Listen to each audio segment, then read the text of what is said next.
हम तो अपन गलती का पश्चाताप जूता से मार के करते हैं। सारा विद्यार्थी पगला गया है, सब मास्टर सब पगला गया है। अब कहिएगा कि अब पगला काहे गया है। इस 2019 के इलेक्शन से जस्ट एक महीना पहले मार्च 2019 में एक वैकेंसी निकाली गई, 90,000 रेलवे की वैकेंसी निकाली गई। लोगों को लगा कि यह वैकेंसी उनके भविष्य के लिए, लेकिन भविष्य के लिए नहीं था। यह इसलिए मार्च में निकाला गया था क्योंकि अप्रैल में इलेक्शन थे और इलेक्शन हो भी गया, 55 करोड़ लोग वोट भी दिए। अप्रैल में इलेक्शन चालू हुआ, मई में रिजल्ट आ गया, प्रधानमंत्री लोग बन गए, लोग सांसद बन के घुस गए, लोग संसद भवन के अंदर दिल्ली एकदम बढ़िया से ऐश से जी रहे हैं। लेकिन उसी वैकेंसी में इस 90,000 पोस्ट के लिए लगभग 3 करोड़ लोगों ने फॉर्म भरा था। अब रेलवे कह रही है कि हमारे पास वेंडर नहीं है, हमारे पास एग्जाम लेने की क्षमता नहीं है 3 करोड़ का, और उन 3 करोड़ लोगों ने 500 रुपए दिया था। 500 रुपए फीस ली, बोले 400 वापस कर देंगे। अबे उधार ले रहे हो बच्चों से, शर्म नहीं आती तुम्हें? सरकार से मांगो ना कि 400 ले रहे हैं तुमसे वापस कर देंगे। बताओ, मुझे दोगे तुम 500 रुपए उधार, मैं भी दे दूंगा 6 महीने बाद। मजाक बना के रख दिया है। पूरा देश में अब बवाल होने वाला है। अगर सही टाइम से एग्जाम नहीं लीजिएगा, युवाओं को रोजगार नहीं मिलेगा, तब आपके मन की बात नहीं होगी। हमेशा ये जनता के भी मन की बात होनी चाहिए। यहां पर आप फॉर्म निकलवाते हैं, करोड़ों करोड़ विद्यार्थी से 1000 रुपया 500 रुपया ले लेके आप उनका फॉर्म भरवाते हैं, और जब फॉर्म भरा जाता है उसके बाद आप अपने कान में तेल डाल के सुत जाते हैं, और फिर जब आप कुछ व्यवस्था नहीं कर पाते हैं तो बेशरम की तरह आप बोलते हैं कि ठीक है सबका हम पैसा लौटा देंगे। अरे क्या लौटाइएगा मर्दे आप पैसा? 2 साल के बाद आपको होश आता है कि हमको पैसा लौटाना है। 2 साल जो आदमी जो अपने आंख में सपना लेके चल रहा है, उसका बाप जो है बूढ़ा बाप को उसका पेंशन खत्म हो रहा है, यार उसको बहन की शादी करनी है, उसकी माँ बीमार है, बहुत सारी चीजें हैं यार। लोन ले लेके यहाँ पे लोग खेती करता है और उस खेती से अपने बेटे को पढ़ने के लिए बाहर भेजता है, और उसके साथ आप बोलते हैं कि हम 2 साल के बाद पैसा उसको लौटाएंगे। जी चलिए, पैसा का बात भी छोड़ दीजिए सर, नौकरी का सर, आप नौकरी देना न देना तो अलग चीज है, आप तो सर ढंग से एग्जाम तक नहीं ले पा रहे हैं जी। किसी का प्रीलिम्स लिए बस हो गया छोड़ दिए, किसी का मेंस लिए बस हो गया छोड़ दिए, किसी का वैकेंसी नहीं निकाल रहे हैं। क्यों करते रहे? पॉपुलेशन भी तो बढ़ रहा है, कितना नौकरी देगा सरकार भाई? पॉपुलेशन बुड्ढों का थोड़ा बढ़ रहा है, पॉपुलेशन बढ़ रहा है जवान लोगों का। हमारे पास पॉपुलेशन नहीं, हमारे पास रिसोर्सेज बढ़ रहे। पहले घर में 1 आदमी कमाने वाला था, आज घर में 5 आदमी जवान कमाने वाले हैं, लेकिन वो 5 के 5 घर में बैठे खाली। अगर वो आदमी अगर एक आदमी 50-50 हजार रुपया कमा के लाएगा तो 2.5 लाख रुपया महीने घर में आएगा। आप कहते हो आत्मनिर्भर बनो, आपने छोटे मोटे बेरोजगारों के सारे धंधे खत्म करवा दिए, उल्टी सीधी पॉलिसी ला के। कैसे आत्मनिर्भर बनेंगे? तुम लोग हम पे निर्भर हो, सरकार हम पे निर्भर है और हम आत्मनिर्भर बन जाएं। प्राइवेट नौकरी का पता नहीं, सरकारी नौकरी को तुम खाएंगे, 5-5 साल में क्लियर हो रही, अरे 5 साल में भी क्लियर नहीं हो रहा। इस तरीके का हाल देख लो।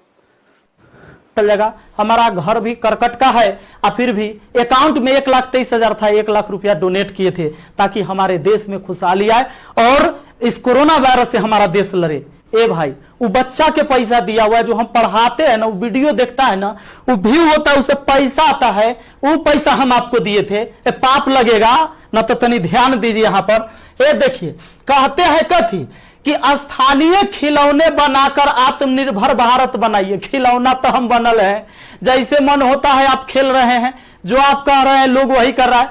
अब हम कौन खिलौना बने? खिलौना तो जनता बन चुका है आप लोगों का। यह हमारे मोदी जी थे, ये हमारे नीतीश बाबू हैं।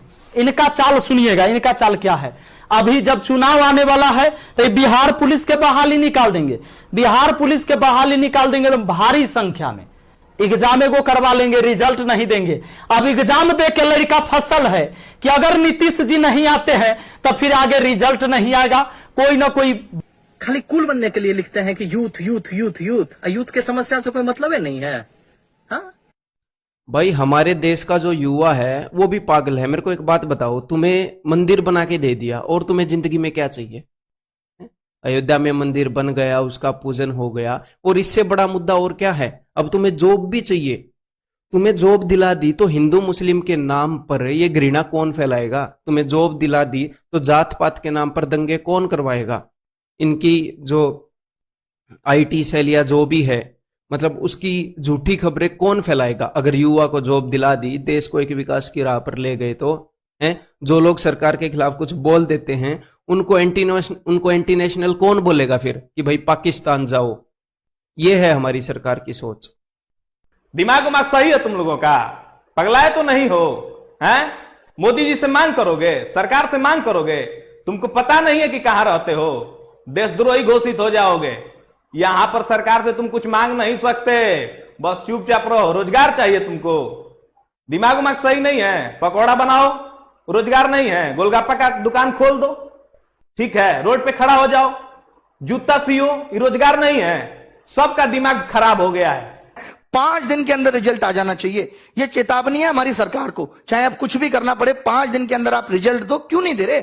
बना नहीं रिजल्ट आपसे है? जब नहीं बताता, जब आप पेपर का नोटिफिकेशन निकाल देते हमसे रिजल्ट नहीं बनेगा, मैगी समझ रहे थे, तब 2 मिनट में बन जाएगी। एफर्ट लगाया कुछ? जैसे बच्चों से कहते हो एफर्ट लगाओ, एफर्ट लगाओ। 3-3 साल बच्चा तैयारी करता है, 10-10 हजार 20-20 हजार रुपए यहां फीस भरता है। आपको पता है कैसे गुजारा करता है? एक इस आस में मां बाप सोचते हैं चलो हमारे बच्चे की नौकरी लग जाएगी। आपको नहीं पता कि शिक्षा का इस तरफ बढ़ना चाहिए था। चलिए मां बाप किसी का पढ़ा लिखा नहीं है, कम से कम बच्चा तो सिलेक्ट होकर घर की जिंदगी को बदले। आप वैकेंसी कम निकाल रहे हो, हमने ये भी एक्सेप्ट कर लिया, बट अब आप जो निकाल रहे हो उसको भी टाइम पे नहीं दे रहे। एक तो मैं कम लोगों को खाना खिलाऊंगा, जितनों को खिलाऊंगा उनको भी टाइम पे नहीं दूंगा जब तक भूखे ना मर जाए। ये कौन सी बात हुई?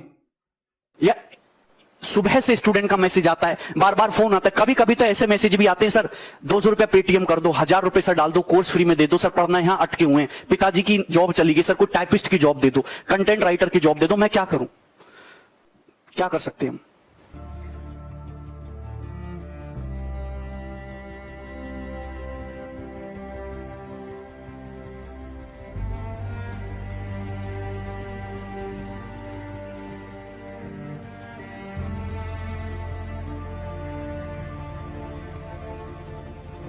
पहले आईएएस और उसके बाद एसएससी, और फिर से फ्रस्ट्रेशन का ई लेवल हो जाता है कि सर रेलवे का गैंगमैन से लेके लोको पायलट का फॉर्म भरते भरते हम लोग अपने सेल्फ एस्टीम का ऐसा बत्ती बना लेते हैं कि रात में जब टेबल पे बाबूजी के साथ खाना खाने बैठते हैं ना, तो परवल तक नहीं घोटाता है सर। 5 ट्रिलियन इकोनॉमी के भारत का सपना दिखाने वाला सरकार, सरकार नहीं, जादू है जादू, समझे?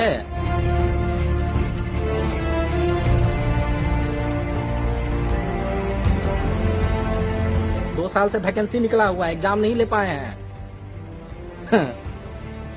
लेकिन साला फॉर्म का पैसा घुरा घुरा के जिले लाही खैरात बांट रहे हैं। फिर भी हमारे बाप, जिनको इस सिस्टम के जगह उनका बेटा ही करमजला लगता है। 27-28 साल के बाद बाप के पैसे का रोटी ना पत्थर से जैसा हलक में उतरता है सर। और फिर आप सर बोलते हैं कि कुत्ता पाल लो देसी नस्ल का, हाँ, खिलौना बेच लो। अरे सर, काजू के आटा का रोटी खाइए आप नेता लोग, और आधी पेट बिलबिलाते इस जनता को राष्ट्र और हिंदू खतरे में है का झुंझुना पकड़ा दीजिए। बड़ा सही बात। अरे कान खोलकर आप सुन लीजिए कि 3/4 देश का जनता आपके आने से पहले भी हिंदू था और आपके जाने के बाद भी हिंदू रहेगा। काहे कि धर्म कोई फुटबॉल नहीं है कि राह पे चलता हुआ कोई इंसान इसको किक मार के निकल जाए। अरे आपको बड़ा शिद्दत और बड़ा उम्मीद के साथ हम लोग लाए थे कि आप सिर्फ हिंदू सम्राट नहीं, भारत सम्राट बनिएगा, युवाओं के दिल का सम्राट बनिएगा, युवाओं का दर्द समझिएगा। लेकिन जब सरकारी नौकरी के साथ साथ रेलवे स्टेशन तक बिकने लगे, जब 3 महीना में 18 करोड़ युवा अपना रोजगार खो दे, और जब विश्व में 4था नंबर पर अंबानी पहुंच जाए, तब लगता है सर कि दाल में कुछ न कुछ तो काला जरूर है। टीवी पे मरने वाले एक्टर के लिए जस्टिस का शोर तो है, लेकिन साला भारत के कोने कोने में लाखों युवाओं के एक अदद नौकरी पाने का सपना बढ़ती उम्र के साथ जो हर रोज मर रहा है, उसके लिए किसी को घंटा फर्क पड़ता है, उसके लिए कहीं कोई शोर नहीं है। हमको पता है आपको बहुत बुरा लग रहा होगा सुन के, एकदम परपरा के लग रहा होगा, लेकिन क्या कीजिएगा सर? अरे क्या कीजिएगा? जब पेट में भूख और आंख में बेरोजगारी का जलालत हो ना, तो मुझसे भजन नहीं गाली ही निकलता है। अरे जिस युवा ने आपको इतना प्यार दिया, इतना प्यार दिया, जो आपकी लंबी गाड़ी और बढ़ी हुई दाढ़ी के सामने जो नतमस्तक हो गया, उसको आप पकौड़ा खिलौना बेचने का उससे भद्दा मजाक करते हैं आप। अरे आप तो गुजराती हैं ना सर, आपको तो पता होगा कि इस मुल्क में एक रेडी लगाने के लिए पुलिस वाले को कितना चंदा और हफ्ता देना पड़ता है, और तब आप बोलते हैं कि आत्मनिर्भर बनो। अरे रचाइए ढोंग, दिखाइए सपना। अरे आपसे पहले भी आया था वो तुगलक, जिसका सपना और नियत बहुत साफ था, लेकिन जमीन पर आते ही ना टै बोल जाता था।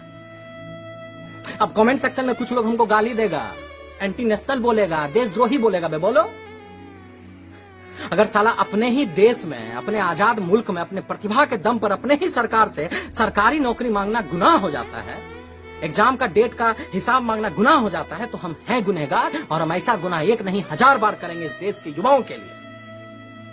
तुम रहो अपने नेता का चाटने में और इस देश को महान बनाने में। हम इन युवाओं के साथ खड़े और युवाओं के साथ रहेंगे। जय बिहार।